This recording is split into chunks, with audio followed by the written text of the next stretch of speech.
I want to bring in former CIA Director John Brennan, who served under President Obama and helped oversee the agency's investigation into possible Russian interference in the 2016 election. He's also an MSNBC senior national security and intelligence analyst. It's always good to see you, Mr. Director. Is Vladimir Putin in a stronger position now? Is he more powerful today than he was just 4 days ago?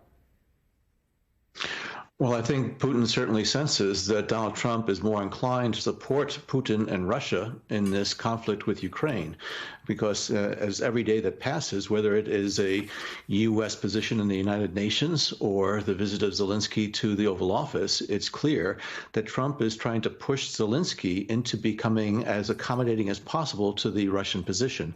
So from that perspective, I think Putin is feeling good. I think the Kremlin is feeling as though things are moving in the right direction, which is why I think for a number of years, the Russians have certainly wanted Donald Trump to be in the White House.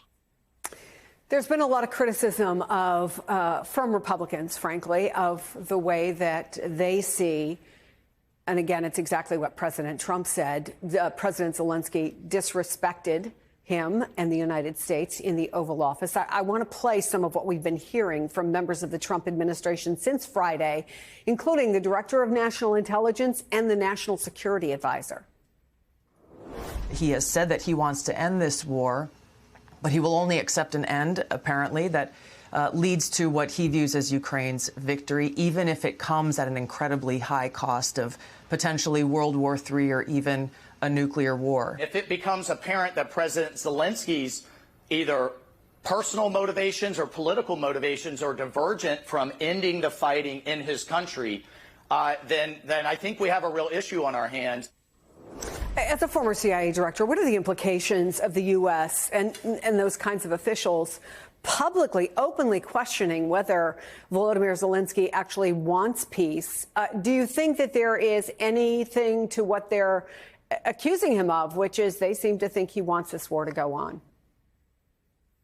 No, quite frankly, I think it's shameful. Mike Waltz, for many years, was a very stalwart supporter of Ukraine and opposed to the Russian aggression against Ukraine. But right now, whether it's Gabbard or Waltz or Rubio or others, they are just demonstrating the extent of their loyalty to Donald Trump. It is clear that in the Oval Office, Donald Trump did not handle the situation with a wartime leader, Zelensky, the way he should have as an American president. I think he was upstaged. And unfortunately, I think Donald Trump was embarrassed and humiliated in the eyes of everyone except those Republicans who continue to, I think, fawn in front of Donald Trump. And so therefore, again, the signals that are being sent both to Russia as well as to our NATO partners is that the very strong wall of support that has been in place over the past number of years in the United States for Ukraine is crumbling. It's going to continue to crumble.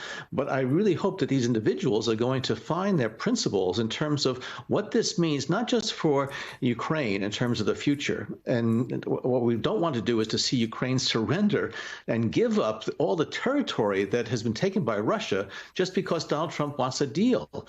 We have to make sure people understand what the implications are for European security, for U.S. national security, indeed for international peace and security. If it's going to be that a country like Russia can just use its military might and trample the sovereign border of another state. This is something that I think has to be opposed, and the United States needs to continue to adhere to its principles and its values that it's maintained for the past 80 years since World War II. A U.S. official has confirmed to NBC News that Defense Secretary Hegseth has ordered the U.S. to suspend offensive cyber operations against Russia, although we should note that that order did come down before what we saw in the Oval Office on Friday. But the paper notes this could be designed to entice Russia back to the negotiating table. Do you think that's possible, and is it a worthwhile gamble? I don't know what the facts are here, but I think it has to be made quite clear that we are very concerned about Russia's continued use of cyber operations to undermine our security. The Russians have been relentless. They continue to attack us every day in the cyber front. And so therefore, I hope this administration is not going to be naive and to think that by pulling back on some of our cyber activities and operations to defend our country, our infrastructure, our businesses and government, this is going to be received received well by the Russians. No, I think the Russians are going to take advantage of that. And so, again, this is something that I think this administration, as it continues to move very recklessly on so many different fronts, has to be very mindful that what they're doing now really has longer-term implications as far as U.S. national security is concerned. And as so many people have spoken out against what the Trump administration is doing right now in Ukraine, I think we all need to make sure that the Ukrainians are going to be supported from an economic, military, financial, and a moral standpoint. Former CIA Director John Brennan, it is always a pleasure to have you on the program. Thank you.